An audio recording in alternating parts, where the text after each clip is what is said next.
In 1890, a German scientist named George Stratton invented a pair of glasses that when people wore them, everything would look upside down.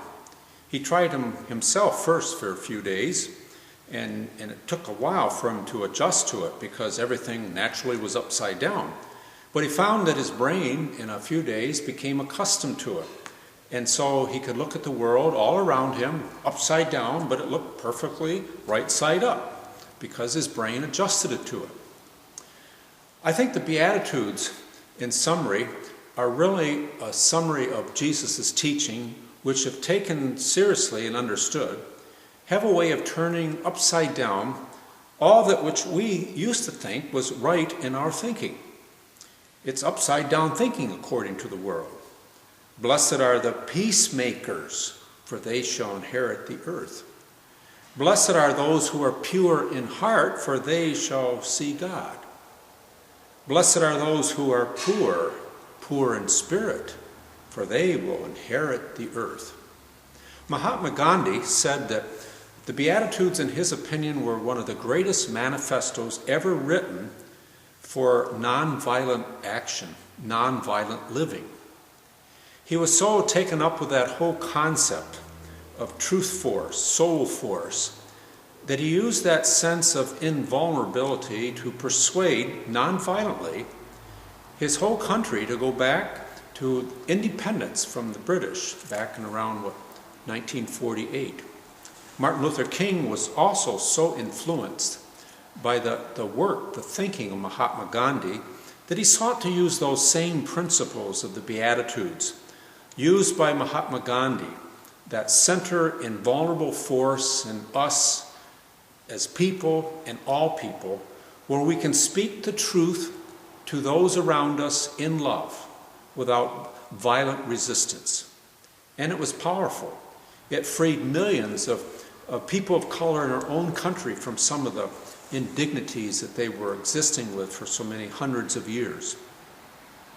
Well, we could talk about that for some time, but I think that truth can help us so much in our lives today, in what we're doing individually and in the lives of people around us. The understanding that we are invulnerable in our essence. We've talked about that before. The Christ self within us. That which is eternal. The body, it comes and it goes. It has aches and pains.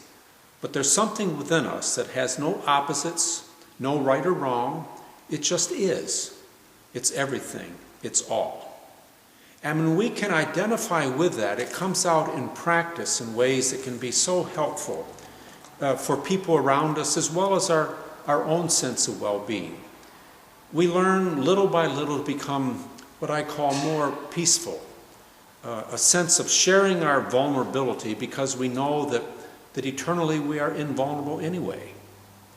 I knew we had a couple in our parish when I was a pastor who had terrible fights after the husband had retired. And they called me, and I went and I talked with them, and I didn't know if I was getting anywhere, so I suggested that they see a friend of mine. Well, my friend suggested that they get a tape recorder all set, and the next time they had a big argument, just tape it, and then later listen to it. So they did. Oh, they called me. They said, what a revelation. They couldn't believe that they were so childlike, so idiotic, so fanatical. They said at first they were just shocked, and then they just both started laughing how childlike they had become. And as far as I know, they never had that kind of an argument. And so it is when we become aligned with that which is invulnerable within us.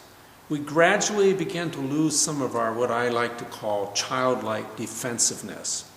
We let things go that used to always bother us and bug us. And hopefully we can become better husbands and better parents. We can say what we feel is right. We can seek to do and love what we feel is the right thing to do. And if people don't like it, resent it, reject it, well, that's okay. Because we know that we're all a work in progress on this plane, but a part of us, which was us before we ever came into this body, that is eternal. And it makes all the difference. We live in such a defensive culture. Our country is the number one military power in the whole world, trying to defend itself to be free. We spend more on military expenditures than all the other countries in the world combined.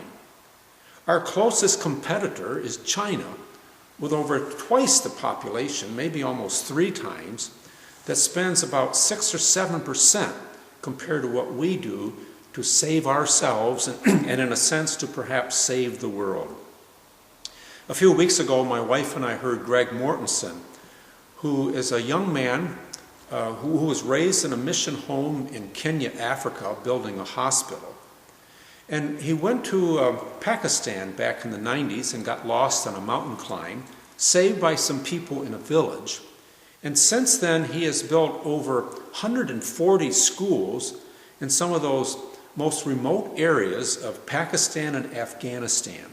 He requires that all the girls that want to go can come. And so today, he said about 80% of the students in those schools are young girls.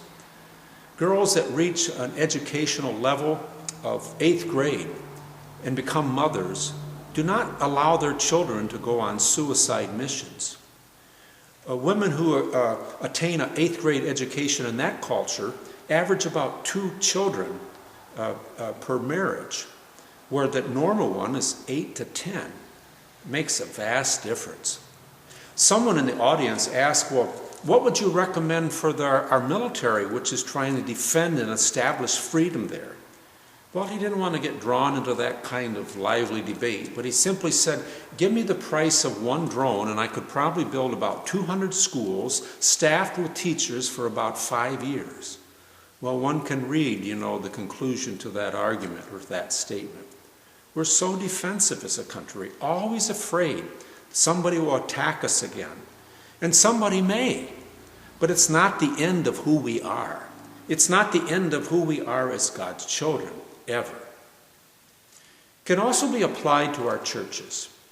So many churches in our day and age in the Western culture are closing. They have lost a message which I believe is really speaking in a relevant term to our society. An average of 3,500 churches are closing in North America each year. An increasing number of those are and will be Presbyterians. So, if your church closes, what would happen to you? What will happen to the community? Well, probably nothing. You will be okay. You can go on and meet in a home or in the homes of your friends. When my wife and I were in Europe a few years ago, we visited the Czech Republic, and we were talking with a man whom we were told lives in that country which is the most atheist of any westernized country. And I said, so there is no religion here or practice of any religious faith? He said, oh, on the contrary. There are more people practicing a religious faith today in this country than I've ever seen in all of my 60-plus years. I was surprised. I said, well, do they go to the churches, the cathedrals? He said, of course not. They can't afford those. They meet in homes. All around my community each night, there are many homes that are having readings and meditations and sharings. It's a wonderful thing. And if churches are going to be saved and be relevant, I think they must move from some of that 16th century mentality and thinking, which is really pretty upside down to the way a lot of us are thinking today. We thought in terms that we were totally sinful, totally depraved. Where now we're understanding that it isn't that way at all. That the kingdom is in us, the kingdom is us. That we're not to be like Christ, we are to claim that Christ self that is ours. And if a church, this church or any church, wants to make that upside down shift in its thinking and to become known as primarily a church that teaches love and lives love, and lives in a non-defensive manner, well, who knows what might happen to your future? It could be a place of spiritual refuge and hope. It could go on for many years. But if not, that's okay too.